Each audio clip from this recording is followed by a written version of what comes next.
Well, that's what we're trying to figure out, to be perfectly honest with you. I want you to take a listen to this question that was asked with the understanding that yesterday, when Jordan Love did a youth football camp at a local high school, the media was instructed not to ask about his contract and not ask about training camp. I believe they went several minutes before they did this. Brian Goodman says he hopes to have a contract extension done with you before the start of camp. Do you wish to say this? Sorry. Nope. All right. News to come. Nope. Sorry. Nope. That's it. All right. Now, Adam, we have already batted around the idea that it is not good PR to tell the media what they can and cannot ask. I think the reporter had to ask, someone had to ask if there was an update on his contract situation. What are you hearing between the Packers and Jordan Love on this contract situation?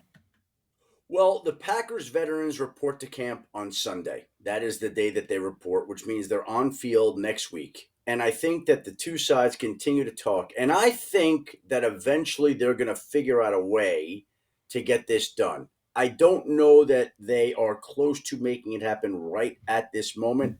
I still think that there's a chance, a small chance it gets done in the next week or two. My guess would be, based on current events, that the deal is not done by the time they report to camp. Again, I think they would like to get it done. Jordan Love would like to get it done. Everybody would like to get it done. And my understanding is, again, small chance it gets done here in the coming days, which means there's a chance, not out of the question. But I think the thing to keep in mind here is that the parameters have kind of been set. We've seen some of these other quarterback deals. We've seen the deals that have gone around. And again, as I've mentioned here before, and I'll mention again now because I believe it's worth pointing out, it's easy for the Green Bay Packers to say, no, you don't deserve $55 million a year, which is what Joe Burrow is getting when he's taking that team to the Super Bowl right now, former number one overall pick. You're not quite, we love you, but you're not Joe Burrow. But when Trevor Lawrence comes in at 55, that argument goes out the window, because Jordan Love has played as well, if not better, than Trevor Lawrence. And so I think the number starts there, probably comes in ultimately north of there, and it's the Green Bay Packers having to get comfortable with the idea of where the numbers are before a deal could get done. Adam, in your experience with these types of deals, doesn't it get close to contentious time, though? Especially from the player? I mean, don't they run the risk of players on the team, because the players are always going to side with the player, right? Don't they run the risk of one of these guys, Preston Smith, coming and saying, I don't know why they're not paying him. This is ridiculous. You see what I'm saying? Know what? I understand. I don't think so. Look, I think people know that it's a huge deal. And I think people know and are smart enough to say, look, Green Bay's been talking to him. They're trying to get him signed. They want to get him signed. It's not like you're going to have Preston Smith or another player come out and say, I can't believe they're not taking care of our guy here. Like, we're not at that point yet. That's another time. Like, it's still early in this process. It's still early. He's got a year left. Do you hear anybody in Dallas saying anything about Dak Prescott like that?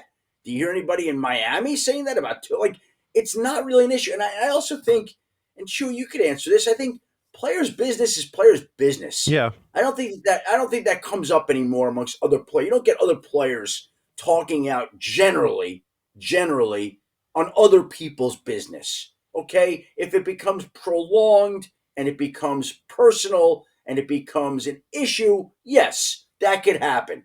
But we're not at that point right now with Jordan Love and his situation. So Adam, where's Tua at and where's Dak at? Are they the same situation? It doesn't sound like those of the three, and you never really know, and these things can shift, right? But of the three, my sense would be that if I had to place $1 today on the deal that gets done first, I would put it on Jordan Love over those other two right now. Mm-hmm. But let's see. For all we know, the Dolphins and Tua make tremendous progress this week, and that gets done. But today, as you're asking me that question, I would say Jordan Love, of those three, is the next one to get done. And I don't know whether that's in 2 weeks, 2 months, or some point during the season.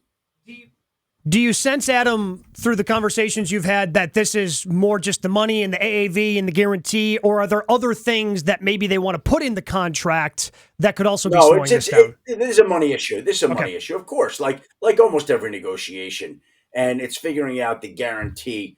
I have to go look at the guarantee. I have to sit down and I don't have it in front of me right now, the guarantees and all these deals. You can kind of figure out, where Jordan Love would be slotted to come in. And yeah, that's kind of where it's at.